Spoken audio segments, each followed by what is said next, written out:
அனைவருக்கும் இனிய காலை வணக்கம்.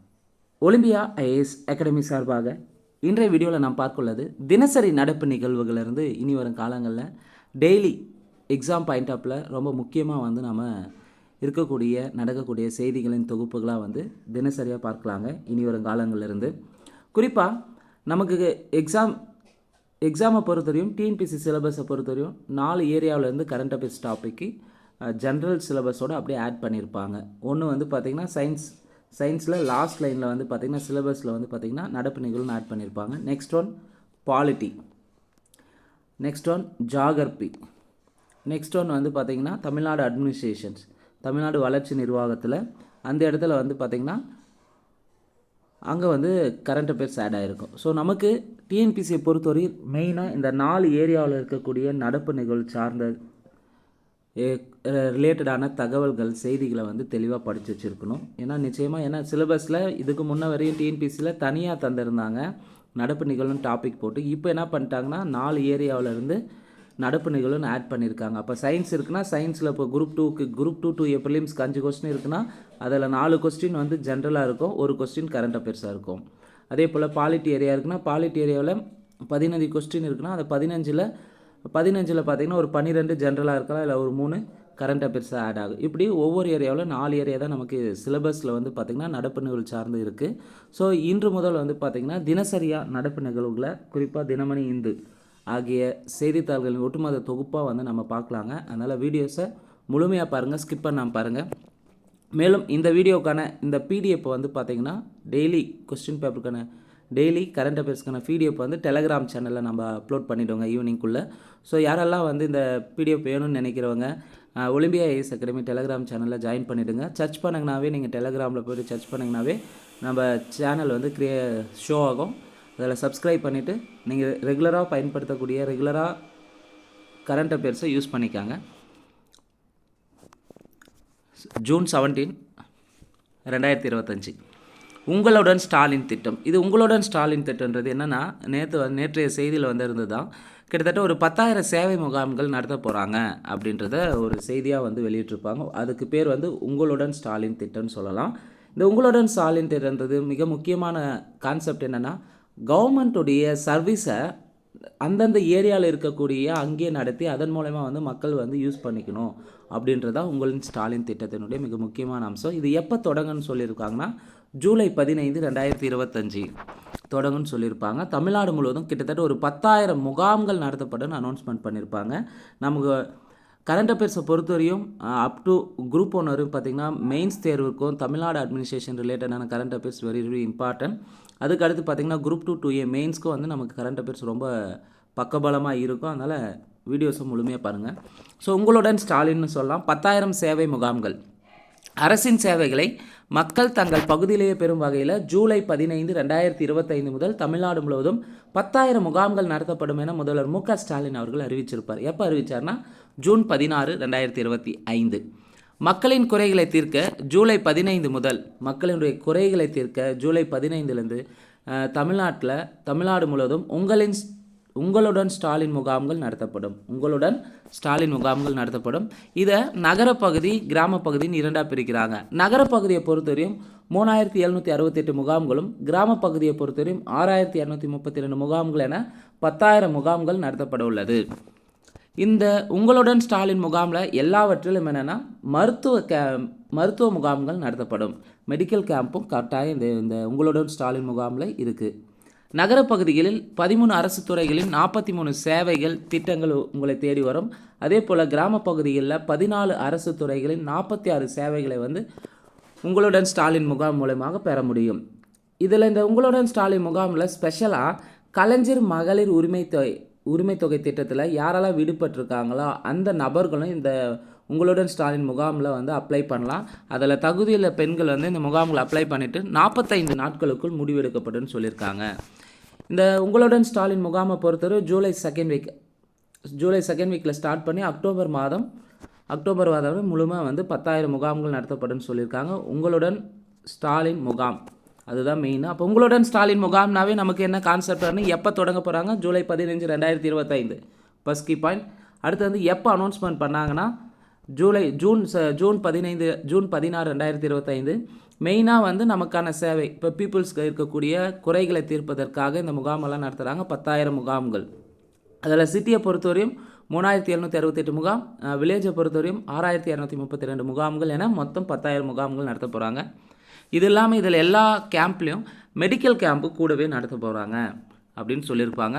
அதில் ஸ்பெஷலாக கலைஞர் மகளிர் உரிமை தொகை திட்டத்தில் யாரெல்லாம் விடுபட்டிருக்காங்களோ அவங்களும் வந்து இந்த உங்களுடன் ஸ்டாலின் முகாமில் வந்து தங்களுடைய அப்ளிகேஷனை கொடுத்தங்கன்னா அதை 45 டேஸ்க்குள்ளே வந்து அதுக்கான சொல்யூஷன் கிடைக்கும்னு சொல்லியிருக்காங்க. இது ஜூலை 2வது வாரம் தொடங்கி அக்டோபர் மாதம் வரை நடைபெற உள்ளது. கலைஞர் பல்கலைக்கழகம் நிச்சயமாக எதிர்பார்க்கலாங்க அப்கமிங்காக வரக்கூடிய எக்ஸாம்ஸில். கலைஞர் பல்கலைக்கழகம் எங்கே அமைய உள்ளதுன்னா கும்பகோணத்தில் தாங்க அமைய உள்ளது. இப்போ ரீசெண்டாக என்னென்னா இந்த கலைஞர் பல்கலைக்கழகம் அமைவதற்காக மசோதா வந்து சட்டசபையில் நிறைவேற்றியிருப்பாங்க ஒருமனதாக. அது வந்து ஆளுநர்கிட்ட இருக்குது. அது ஆளுநர் இன்னும் கிடைப்பிலே இருக்கார். அது கையெழுத்து போடாமல் இருக்கிறதுனால அடிக்கல் நாட்ட முடியலன்னு சொல்லிட்டு முதல்வர் அவர்கள் சொல்லியிருப்பார். ஸோ கலைஞர் பல்கலைக்கழகம் எங்கே அமைய உள்ளதுன்னா கும்பகோணம். 3. 11வது சர்வதேச யோகா தினம். ஸோ இந்த ஆண்டு பார்த்தீங்கன்னா 11வது சர்வதேச யோகா தினம். ஆல்ரெடி யோகா தினம் கேட்டிருக்காங்க. ஸோ 11வது சர்வதேச யோகா தினம் எப்போனா ஜூன் 21, 2025. இது தேசிய நிகழ்வாக மத்திய அரசு தான் கண்டக்ட் பண்ண போகிறாங்க. ஒவ்வொரு ஸ்டேட்லேயும் வந்து தனித்தனியாக அந்தந்த மாநில அரசுகள் கண்டக்ட் பண்ணாலையும் நமக்கு 11வது சர்வதேச யோகா தினம் எங்கே நடைபெற்றது அப்படின்னு கேட்குவாங்க. விசாகப்பட்டினம். இதனுடைய மையக்கருத்து 11வது சர்வதேச யோகா தினத்தின் மையக்கருத்து என்னன்னு பார்த்தீங்கன்னா ஒரே பூமி ஒரே ஆரோக்கியத்துக்கான யோகா. ரொம்ப ரொம்ப முக்கியமானதுங்க நடப்பு நிகழ்வுகளில். ஸோ 11வது சர்வதேச யோகா தினம் எப்போ ஜூன் 21, 2025 எங்கே நிகழ்வு நடைபெற உள்ளது? விசாகப்பட்டினத்தில் நடைபெற உள்ளது. இதுக்கான தீம் மைய கருத்து என்னென்னா ஒரே பூமி ஒரே ஆரோக்கியத்துக்கான யோகா. ஒரே பூமி ஒரே ஆரோக்கியத்துக்கான யோகா. 4வது நடப்பு நிகழ்வு விஞ்ஞானி நெல்லை சுமுத்து சமீபத்தில் வந்து காலமாயிருப்பாருங்க. ஜூன் 15ஆம் தேதி இறந்திருப்பார். குறிப்பாக வந்து பார்த்திங்கன்னா ஜூன் 15, 2025 இவர் எங்கே இருந்திருப்பார்னா கேரளாவில் திருவனந்தபுரத்தில் 74 வயதில் உடல்நலக்குறைவால் காலமாயிருப்பார். நமக்கு 6th புக்கில் கூட நம்ம படிச்சிருப்போங்க. அறிவியல் ஆத்திச்சுடி என்ற நூல் எழுதியாருன்னா நெல்லை சுமுத்துன்னு சொல்லுவாங்க. இவர் வந்து கவிஞர், விஞ்ஞானி, தமிழ் ஆர்வலர்னு கூட இவருக்கு வந்து பல பெயர்கள் இருக்குது. நிறைய நூல்கள் எழுதியிருப்பார். இவரை பற்றி பார்க்கலாம். நிச்சயமாக எதிர்பார்க்கக்கூடியதான். விஞ்ஞானி நெல்லை சுமுத்து ஜூன் 15, 2025 இஸ்ரோ முன்னாள் விஞ்ஞானி நெல்லை சுமுத்து திருவனந்தபுரத்தில் 74 வயசில் உடல்நலக்குறைவால் காலமானார். இவர் பார்த்தீங்கன்னா ஸ்ரீஹரிகோட்டாவில் உள்ள இந்திய விண்வெளி ஆய்வு மையத்தில் முதல்நிலை விஞ்ஞானியாக பணியாற்றி ஓய்வு பெற்றவர். தன்னை போன்றே சிந்திக்கக்கூடியவர் என்று அப்துல் கலாமால் பாராட்டப்பெற்றவர். தன்னை போன்றே சிந்திக்கக்கூடியவர் என்று அப்துல் கலாமால் பாராட்டப்பட்டவர் யார்? நெல்லை சுமுத்து. இவர் பார்த்தீங்கன்னா விக்ரம் சாராபாய் விண்வெளி ஆய்வு மையம், சதீஷ் தவான் விண்வெளி ஆய்வு மையம், சென்னையில் உள்ள இந்திய விண்வெளி அலுவலகம் ஆகியவற்றில் 38 ஆண்டுகள் பணியாற்றியிருப்பார். இவர் விஞ்ஞானி, எழுத்தாளர், தமிழ் ஆர்வலர், கட்டுரையான பல்வேறு பரிணாமங்களை கொண்டவர். தினமணி ஆசிரியர் உரைப்பக்கத்தில் பல ஆண்டுகளாக அறிவியல் சார்ந்த கட்டுரைகளை எழுதியிருப்பார். பொது விண்வெளி தகவல்களை கொண்ட 40 நூல்கள், மொழிபெயர்ப்பு நூல்கள் உட்பட 160க்கும் அதிகமான நூல்களை எழுதியிருப்பார் நெல்லை சுமுத்து அவர்கள். விண்வெளி 2050, அறிவூட்டும் விஞ்ஞான விளையாட்டு, ஐன்ஸ்டீனும் அண்ட வெளியும், அறிவியல் வரலாறு 3 பாகங்கள் ஆகிய 4 நூல்களுக்காக தமிழக அரசின் சிறந்த நூலாசிரியர் விருதை பெற்றிருப்பார் நெல்லை சுமுத்து. இவர் அறிவியல் ஆத்திச்சுடி நூலையும் எழுதியிருப்பார். அடுத்து 16வது மக்கள் தொகை கணக்கெடுப்பு ரொம்ப ரொம்ப முக்கியமானதுங்க. 16வது மக்கள் தொகை கணக்கெடுப்பு எப்போ நடக்குன்னு சொல்லிட்டு மத்திய அரசு வந்து அதிகாரப்பூர்வமாக வெளியிட்டிருப்பாங்க. ஸோ 2027 ஜாதிவாரி கணக்கெடுப்புடன் கூடிய மக்கள் தொகை நடத்தப்படும் என்ற அறிவிக்கையை மத்திய அரசு அதிகாரப்பூர்வமாக வெளியிட்டாங்க. எப்போ வெளியிட்டதுன்னா ஜூன் 16, 2025. இதில் 2 கட்டமாக 16வது மக்கள் தொகை கணக்கெடுப்பு நடைபெறும்னு சொல்லியிருக்காங்க. அதில் முதல் என்ன பண்ணுவாங்கன்னா வெளிப்படையாக எல்லா ஸ்டேட்லையும் நடக்கிறது 2027 நடக்குன்னு சொல்லிட்டாங்க. 2027 மார்ச்சில். அதுக்கு முன்னவே பனிப்பிரதேசங்களை சார்ந்த குறிப்பாக இமாச்சல பிரதேசம், உத்தரகாண்ட், லடாக் யூனியன் பிரதேசம், ஜம்மு காஷ்மீர் போன்ற இடங்களில் இருக்கக்கூடிய இந்த மாநிலங்களெல்லாம் பார்த்திங்கன்னா யூனியன் பிரதேசங்கள்லாம் 2026 அக்டோபர் 1ஆம் தேதியே வந்து மக்கள் தொகை கணக்கெடுப்பு தொடங்கப்படணும் சொல்லியிருக்காங்க. ஸோ இந்த பனிப்பிரதேசங்களை உட்பட அதாவது லடாக் உள்ளிட்ட பனிப்பிரதேசங்களை தவிர்த்து நாட்டின் பிற பகுதிகளில் மற்ற எல்லா ஸ்டேட்ஸ்லையும் எப்போ வந்து மக்கள் தொகை கணக்கெடுப்பு ஸ்டார்ட் ஆகுனா 2027 மார்ச் 1. இதில் 34 லட்சம் கணக்கெடுப்பாளர்கள் மற்றும் மேற்பாளர்கள் ஈடுபடுத்தப்பட உள்ளாங்க. மேலும் டிஜிட்டல் கணக்கெடுப்பு கருவிகளோடு 1.3 lakhs மக்கள் தொகை கணக்கெடுப்பு அதிகாரிகளும் ஈடுபட இருக்காங்க. இந்திய மக்கள் தொகை கணக்கெடுப்பு ஆணையர் மற்றும் பதிவாளர் யார்னா ஜெனரல் மிருதுஞ்சய் நாராயணன். இந்திய மக்கள் தொகை கணக்கெடுப்பு ஆணையர் மற்றும் பதிவாளர் ஜெனரல் மிருதுஞ்சய் நாராயணன். இந்த 15வது மக்கள் தொகை கணக்கெடுப்பை போலவே இந்த மக்கள் தொகை கணக்கெடுப்பு 2 கட்டங்களாக நடத்துகிறாங்க. 15வது மக்கள் தொகை கணக்கெடுப்பு 2011 நடத்தியிருப்பாங்க. 16வது மக்கள் தொகை கணக்கெடுப்பு 2021 நடத்த திட்டமிடப்பட்டது. பட் கொரோனா அந்த பீரியடில் ஹெவியாக இருந்ததுனால அப்போ நடத்தாமல் விட்டுருப்பாங்க. மீண்டும் இப்போது 2027 நடத்த போகிறாங்க. ஸோ நமக்கு ரொம்ப ரொம்ப முக்கியமானது எக்ஸாம் பாயிண்ட் ஆப்பில் 16வது மக்கள் தொகை கணக்கெடுப்பு எப்போ நடத்துன்னு அறிவிக்கை வெளியிட்டாங்கன்னா ஜூன் 16, 2025 சென்ட்ரல் கவர்மெண்ட் வெளியிடுறாங்க. லடாக்கை தவிர்த்து, அதாவது லடாக் உள்ளிட்ட பனிப்பிரதேசங்களை தவிர்த்து நாட்டின் பிற பகுதிகளில் 2027 மார்ச்சில் ஒன்று ஸ்டார்ட் ஆகும். அதே இமாச்சல பிரதேசம், உத்தரகாண்ட், லடாக் யூனியன் பிரதேசம், ஜம்மு காஷ்மீர் யூனியன் பிரதேசத்தில் இடம்பெற்றுள்ள பனிப்பிரதேசங்களில் 2026 அக்டோபர் 1 மக்கள் தொகை கணக்கெடுப்பு தொடங்கப்படும் சொல்லியிருக்காங்க. 2 கட்டங்களாக நடத்தப்படும். இதில் 34 லட்சம் கணக்கெடுப்பாளர்கள் மேற்பார்வையில் ஈடுபடுறாங்க. இது இல்லாமல் டிஜிட்டல் கணக்கெடுப்பு கருவியோடு 1.3 lakhs மக்கள் கணக்கெடுப்பில் அதிகாரிகள் ஈடுபட போகிறாங்க. ரொம்ப ரொம்ப முக்கியமானது. தற்போது இந்திய மக்கள் தொகை கணக்கெடுப்பு ஆணையர் மற்றும் பதிவாளர் ஜெனரல் யாருன்னு பார்த்தீங்கன்னா மிருதுஞ்சய் நாராயணன். அடுத்து சைப்ரஸ் நாட்டின் உயரிய grand cross of the order of Makarios 3 விருது யாருக்கு வழங்கியிருப்பாங்கன்னா இந்திய பிரதமர் நரேந்திர மோடிக்கு கிடைச்சிருக்கும். இப்போ ரீசெண்டாக 3 நாடுகளுக்கு சுற்றுப்பயணம் மேற்கொண்டிருப்பார். அதில் முதல் நாடான சைப்ரஸ் நாட்டுக்கு போயிருப்பார். அங்கே உயரிய grand cross of the order of Makarios 3 விருதை பிரதமர் நரேந்திர மோடிக்கு சைப்ரஸ் நாட்டின் அதிபரான நிக்கோஸ் கிறிஸ்டோடௌலிடிஸ் என்பவர் வழங்கியிருப்பார். சைப்ரஸ் நாட்டின் தலைநகர் எதுனா நிக்கோசியா. சைப்ரஸ் நாட்டின் தலைநகர் எது? நிக்கோசியா. அடுத்து சட்ட மாணவர்கள் படிப்பை முடித்தவுடன் நீதித்துறை பணியாளர் தேர்வில் பங்கேற்க முடியாத வகையில் உச்சநீதிமன்றம் மே 20, 2025 ஒரு உத்தரவு பிறப்பித்திருப்பாங்க.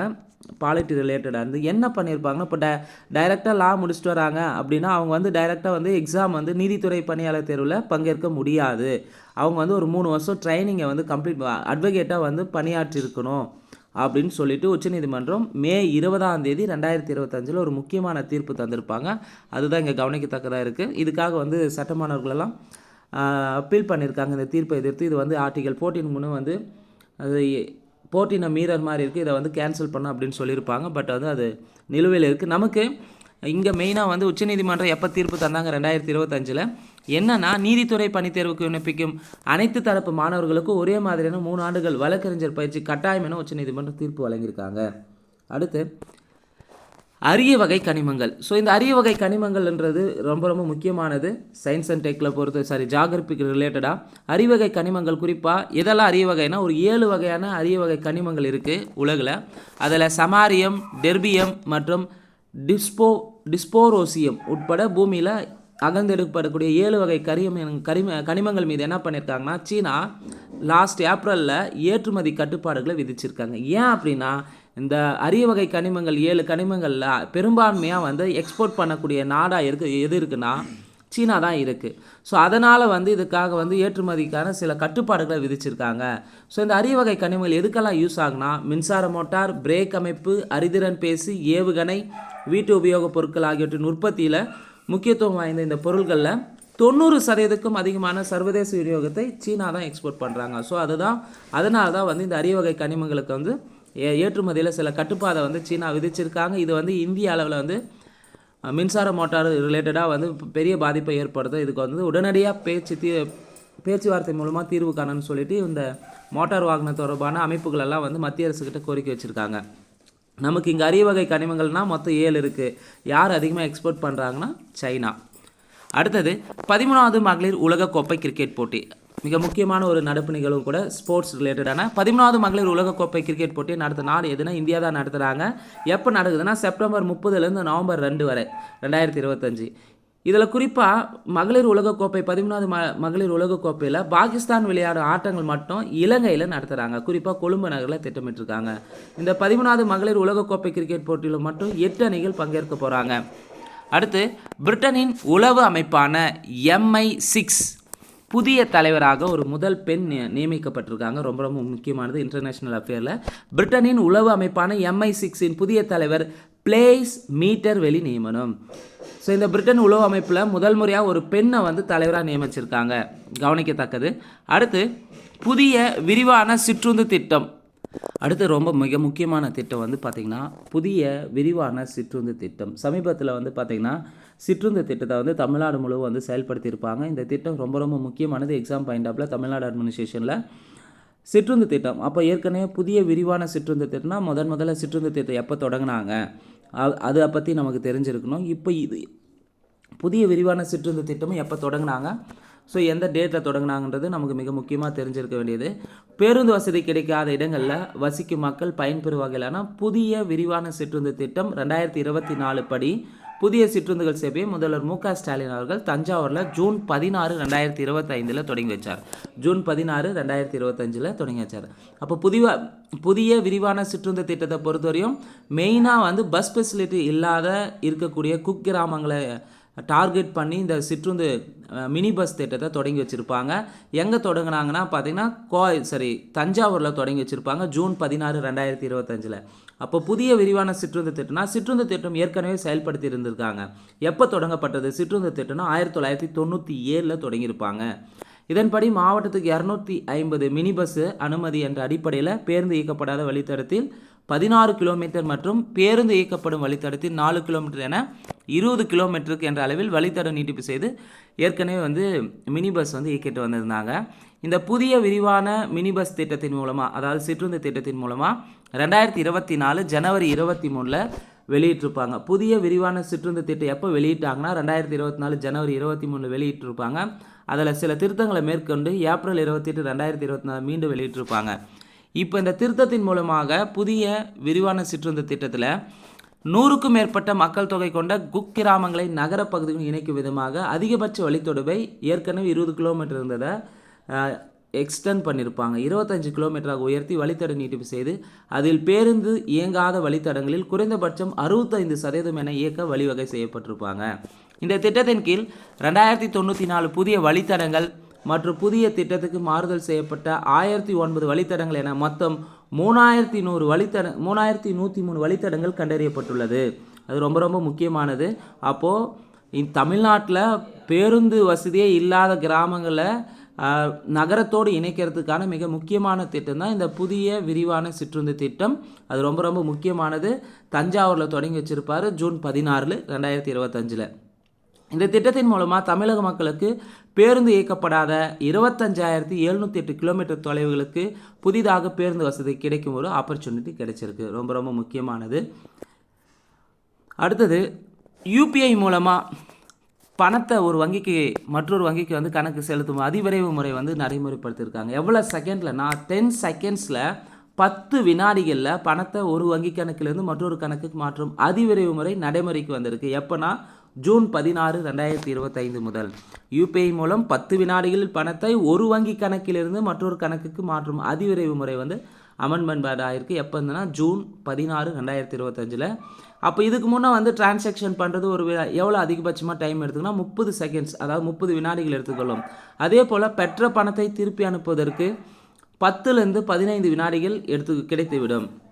பிடே உலக பிளிட்ஸ் செஸ் சாம்பியன்ஷிப்பில் இந்திய அணி 5ஆம் இடத்தை பிடித்தது.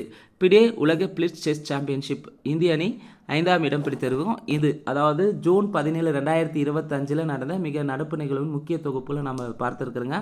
இந்த வீடியோ உங்களுக்கு பிடிச்சிருந்தால் லைக் பண்ணுங்கள், கமெண்ட் பண்ணுங்கள். மறக்காமல் டிஎன்பிஎஸ்சி எக்ஸாம்ஸ்க்கு ப்ரிப்பேர் பண்ணுறவங்க ஃப்ரெண்ட்ஸ்க்கு ஷேர் பண்ணுங்கள். நன்றி, வணக்கம்.